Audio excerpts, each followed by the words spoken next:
If you can toss the most privileged of the most disadvantaged folks away, I don't know what we're doing with folks who do not have any privilege in our society. Y'all already know what time it is. I got the black V-neck on.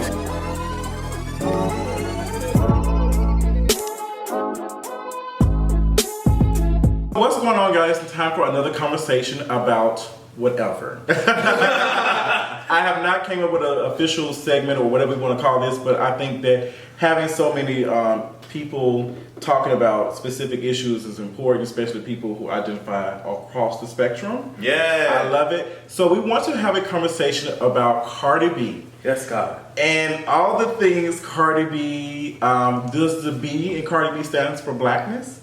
We're going to have a conversation about that. There are a couple of people who feel a certain type of way about it. We're going to dive in deep about it, and we're going to start with how do we feel about Cardi B and her blackness? Is that the first question we need to ask? Or is that too soon? I think that's the most, that was kind of one of the initial questions that we asked, that the culture asked Cardi B. Mm-hmm. What is this that you're giving us? Because that's fair. it's yes. looking black. Yes, that's fair. Argue that. Yes, because Azealia Banks has called out Cardi B. Like, she has written plenty of receipts. None of those receipts can be printed about her album sales being sold, but there's receipts that she's printed about how she feels about Cardi B. And she called her an illiterate rat. Which I didn't like. Yeah, we did not. So we've talked about this. I feel like we need to have a conversation about it.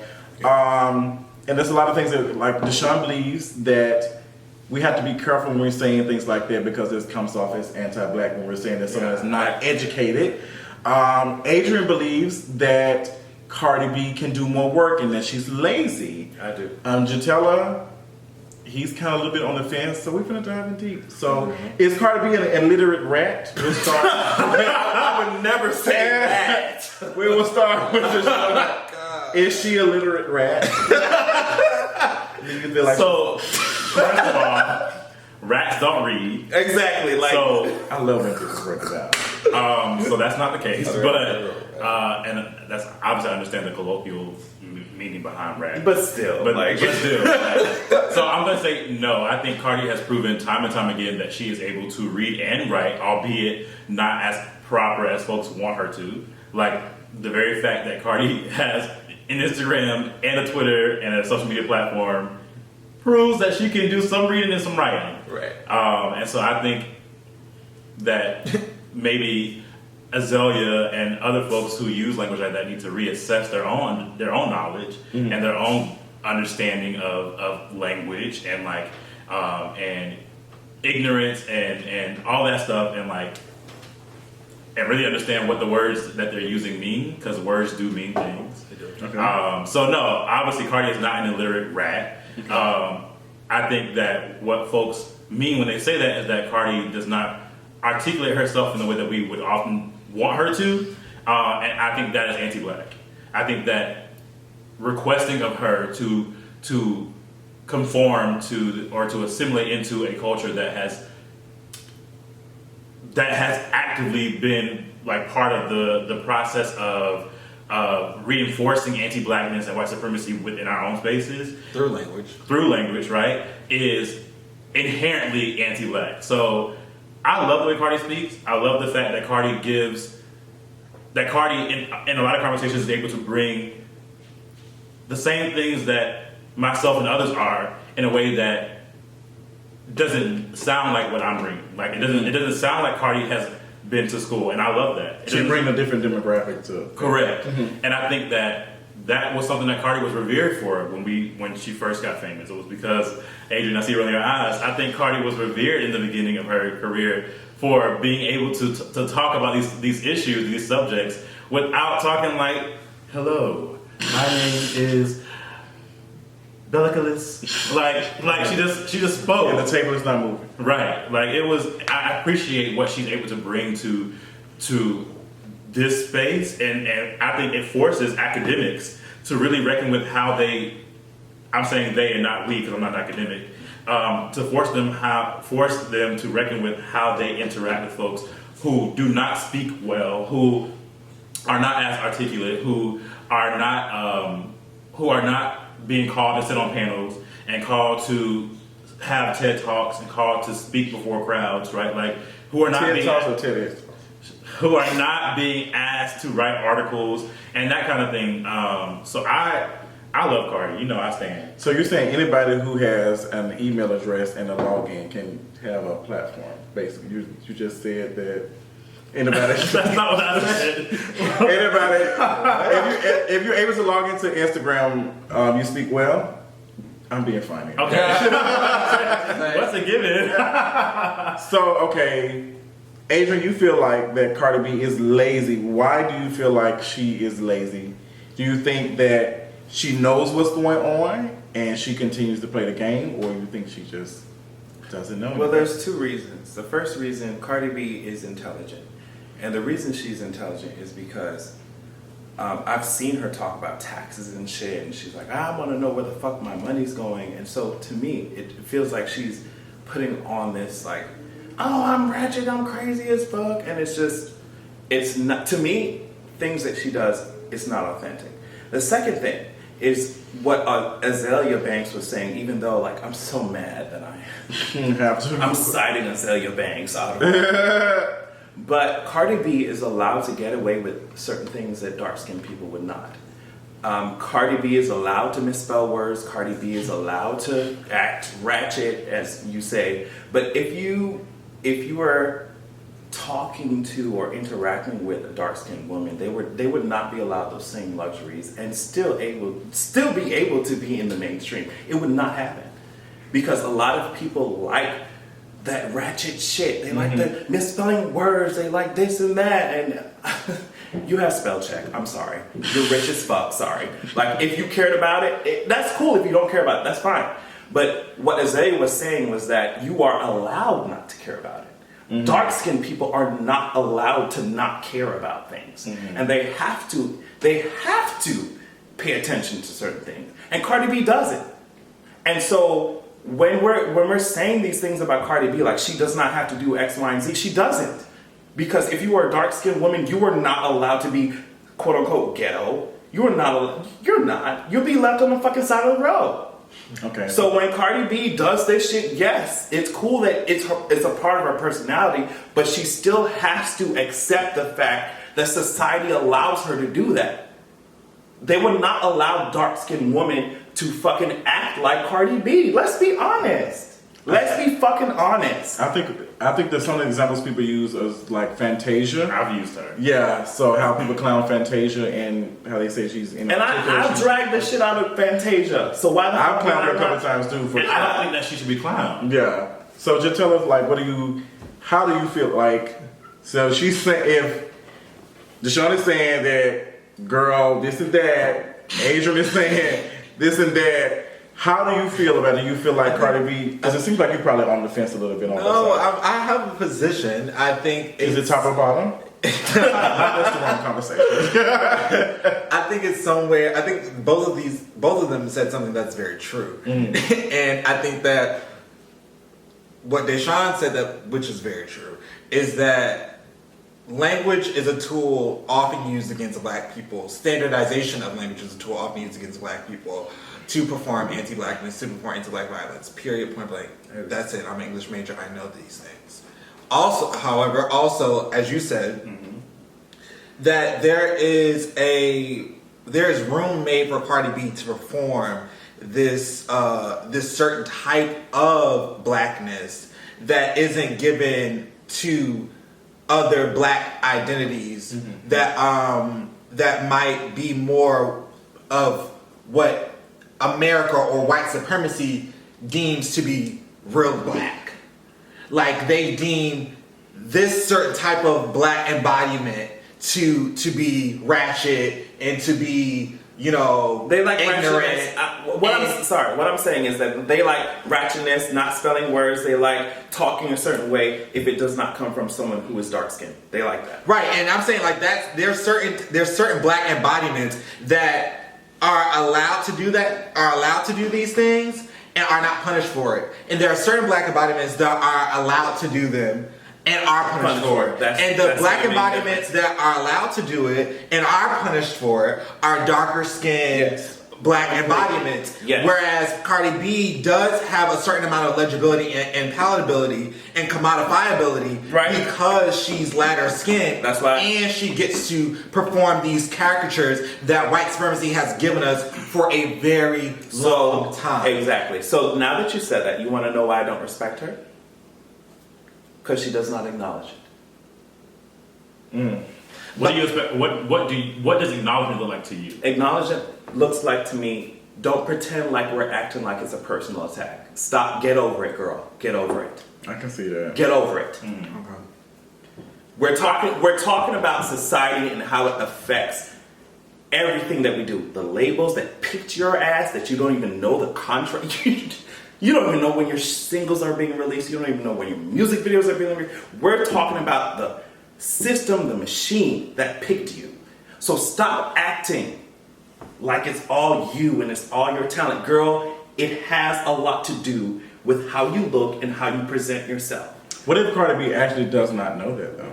You think she might not? She might don't think that. Like she's steady saying it because she just doesn't understand. I can understand you saying like, hey, That's fair. you can't say that, can't keep saying that. Like you have to own that shit. So I can't see. I think now that I think about it, I can't. But see how it. long am I going to kiss her ass? I don't know. Everybody's growth is different. Everybody's growth is different. And I think that where my position is right now is that I agree. I think that, girl, this is not Cardi B versus the world, girl. This is how the systems are set up for you. And I agree with that.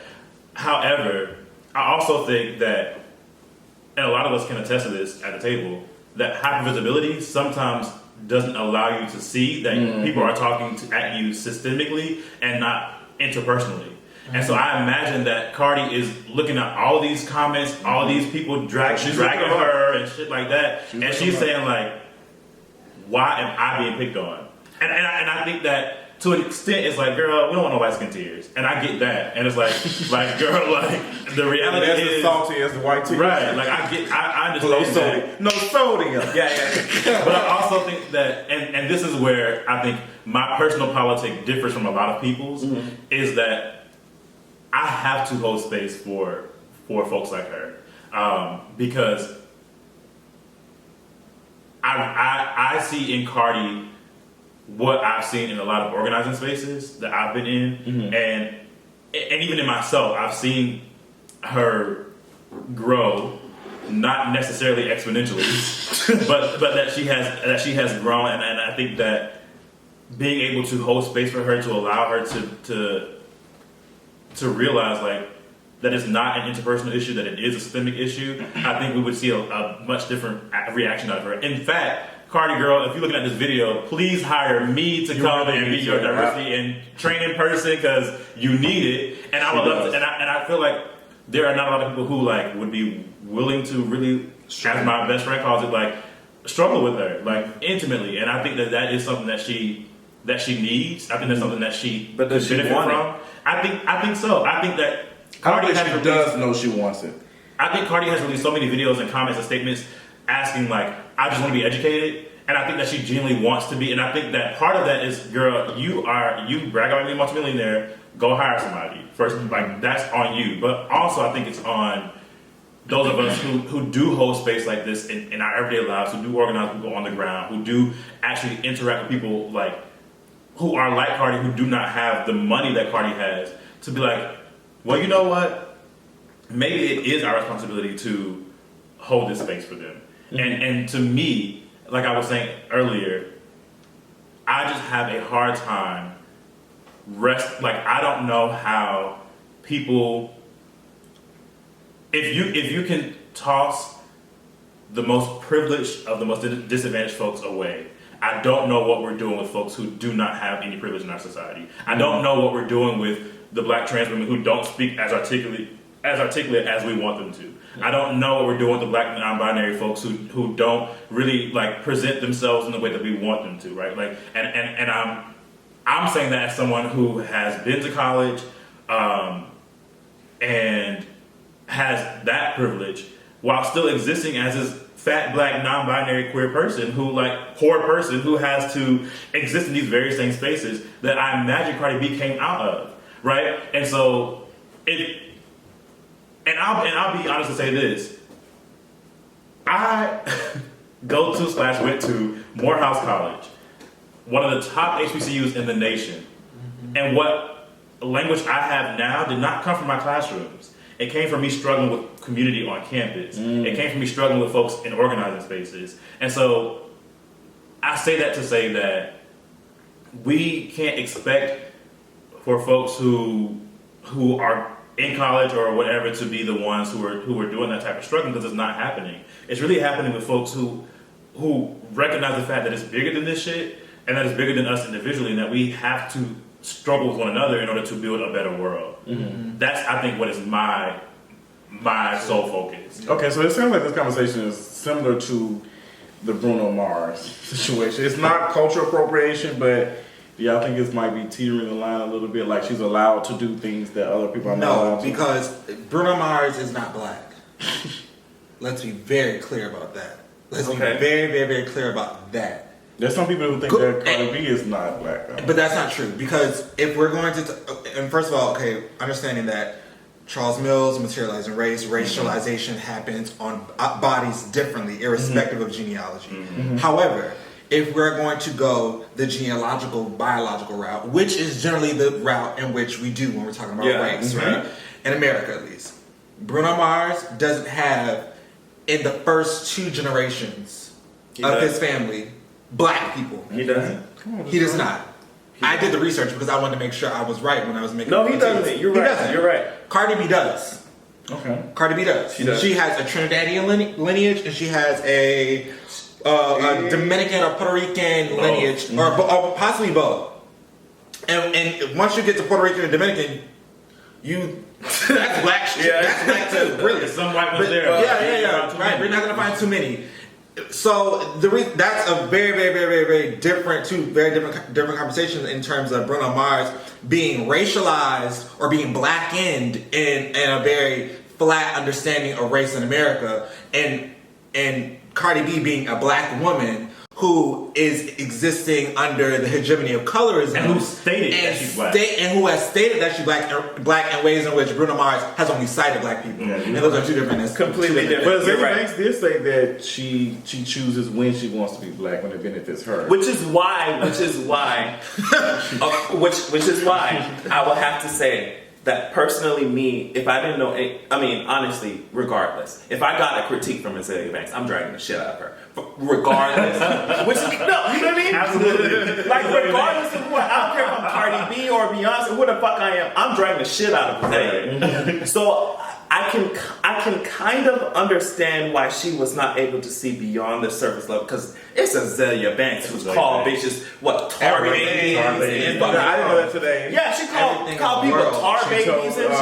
Cupcake the rapper that she needed a breast. She needed a breast. Like, a critique from Azealia Banks, Egregious. which I had to acknowledge. If I'm going to drag the shit on Cardi B, I had to acknowledge the fact that this critique was coming from Azealia. It might have been from Beyonce, fucking Like, Nicki Minaj, all these people, Remy Ma, all the folks. completely out of left field. Azealia has a lot of fucking work to do.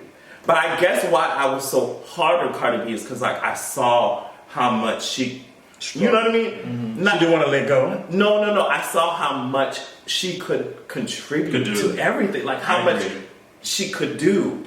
And I just kept being disappointed. And then this kind of like... What disappointing? What things disappointed you after the conversation started? Because, like, she did an interview with The Breakfast Club when she referred to, like, lesbians as dykes, and then she... let's get into that, because they try to drag me and I'm ready to drag back. Okay, what's up? So it was not only that. The things that I can think of right now is her saying, she said she called lesbians dykes, which I know some people have done that. I know some people who've done that as well. And also when she said that, to get back at a nigga, she would, hook him up with a transsexual woman. And it's just like that type of language.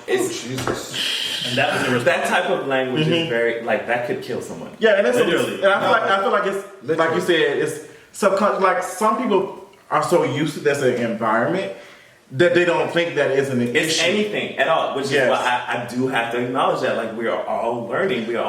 But to me, I guess this is my opinion.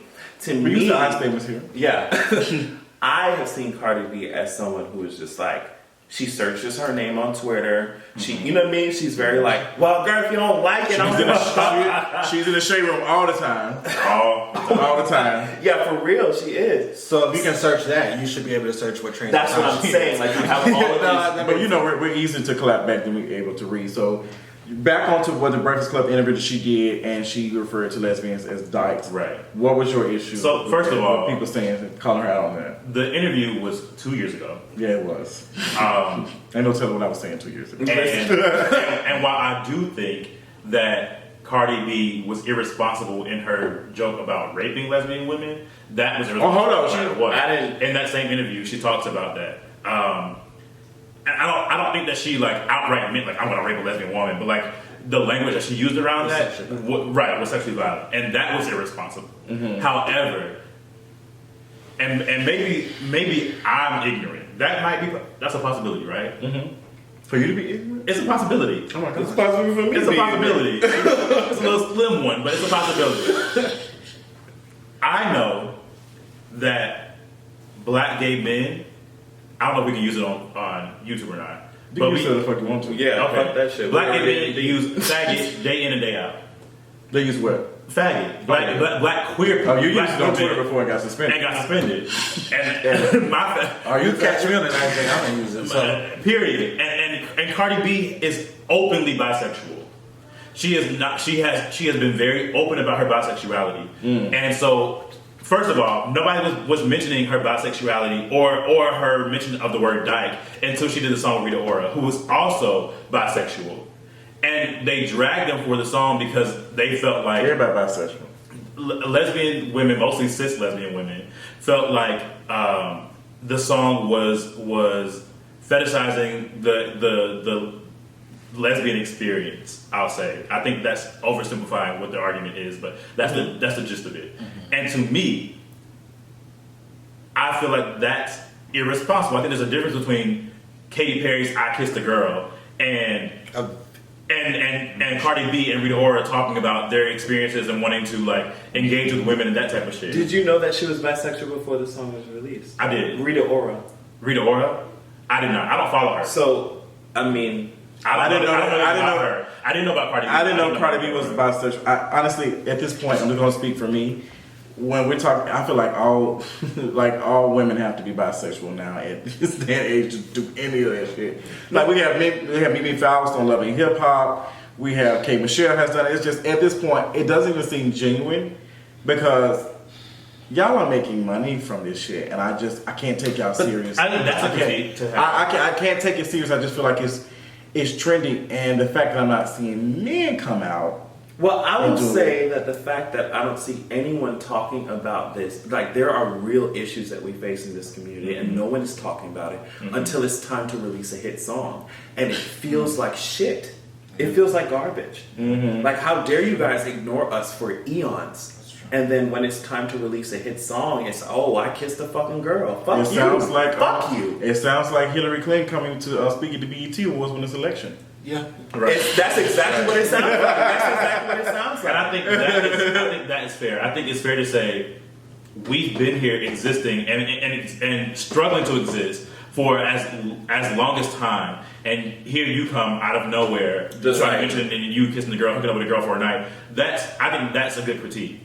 What I don't think is a good critique is you saying that she doesn't have a right to use the word dyke, even if she is bisexual. That's unfair because then we start policing and gatekeeping what it means to be queer, what it means to be lesbian, what it means to be bisexual, and I think that is a very slippery slope. It is very- because who has access to that? And my thing is the reason why because the term faggot for me is not only useful because of the communities in which I exist, but it's also a political term. So when I'm saying faggot, I'm really naming an experience. I'm really naming what does it mean to be read as a thing that fails heteronormativity. Oh, yeah, and I the love first that thing, the first thing that I experienced when I publicly felt heteronormativity was the term faggot. That was what they gave me. So I'm turning that shit back. And I'm turning that shit back, and I'm trying to like help my community, or transvalue the word and think through the word in the process of using it, or how does it fall upon your ears when you hear that again, and if it makes you cringe, it made me cringe too. Absolutely, in a different type of way, on an almost semiotic level, on a level of meaning making. So like, when you get to this idea of dyke or faggot, like, she was called at some point in her life she was called a faggot or dyke, because especially since she was a sex worker, right? Stuff, right? Yeah, right. So she can definitely identify with that struggle, that experience. She didn't just do sex work with men. Like her job. I don't see Cardi B being called a dyke. I don't see it. So what I mean by that is, I know that Cardi B has she ever talked about she's been called a dyke before? I don't think so. But what I'm saying is that I know that Cardi B has experienced some sort of like anti-lesbian slur used against her. Yeah. So I've never been called a faggot per se. Well, at least to my face. Right. But it's kind of difficult for us to say that, even because there's no lesbians on here. Right. With that experience, no. That's true. I'm not sure, because I know there's some certain lesbians who like, look, girl, them hoes would call me that because of my haircut and how I wore clothes. I don't see. That's what I'm saying. I don't think Cardi B has. I mean, she may have presented as tomboy before. I don't know, but I don't think that she had ever had an experience of being dyke. Right. So what comes across as disingenuous to me, and this is not just Cardi B, like not at all just Cardi B. It's a lot of even social media, like content creators.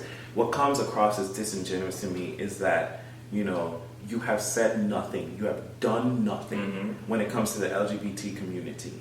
And then when it's time to claim things, when it's time to claim awards, when it's time to say the words that we claim, when it everyone is present. But when it's time, like when we were struggling, when it's time to, you know, fight, literally fight for our lives or our rights, no one is there.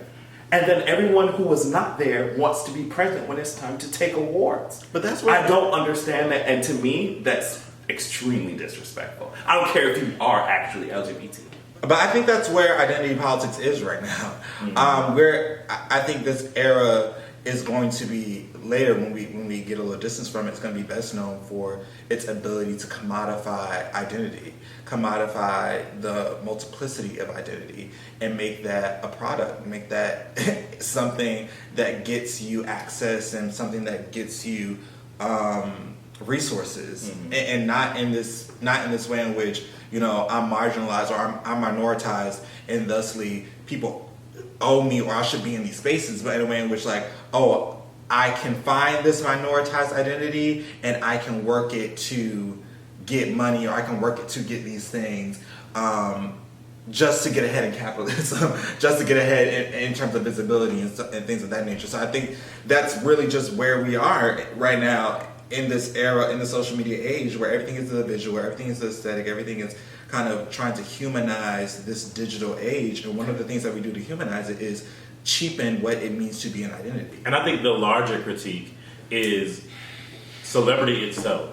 Like, we could have a whole video about that. Like, I think that generally, like, our frustration with individual celebrities is really our frustration with the celebrity at large, the celebrity TM, the celebrity capital C, right? Like, in that celebrities exist for the accolades, they exist for the awards, they exist for the glitz and glamour. That's what they are, right? Like, and so they generally are never going to know what we actually deal with, because they sit in a position that we don't. That we never will. And so when I think about, like, I think that is where my frustration comes with people and their anti-Cardi critiques, is that they make them specific to Cardi and they're not specific to Cardi. And not even just with Cardi B, but like even with Beyonce, like people make critiques about Beyonce, and y'all know that's mother. People like to make critiques to me. To me. the people make critiques of Beyonce, Child, and they. I have one mother, and you know I be dragging her ass.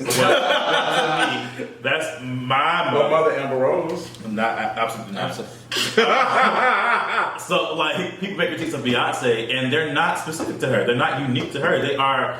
It is part of celebrity culture. It's part of what we have. What has been built to allow spaces for specific individuals to exist in this very classist, elitist, separatist like position. And so like What is separatist?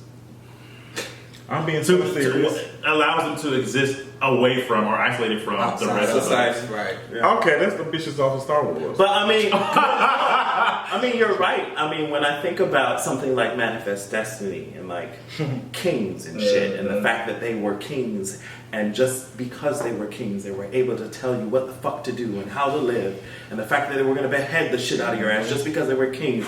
Manifest Destiny. And I think about celebrity, you know, and I'm just like, where is it going? Where is it going? Yeah. There's That's not going anywhere. That's the problem. Where is it going? So, but you're completely correct in that we do have to look at this celebrity, because even like you said, like when we reach out to critique someone like Beyonce, it's like, oh my God, how dare you? And it's just, I do believe that what you're saying makes a lot of sense.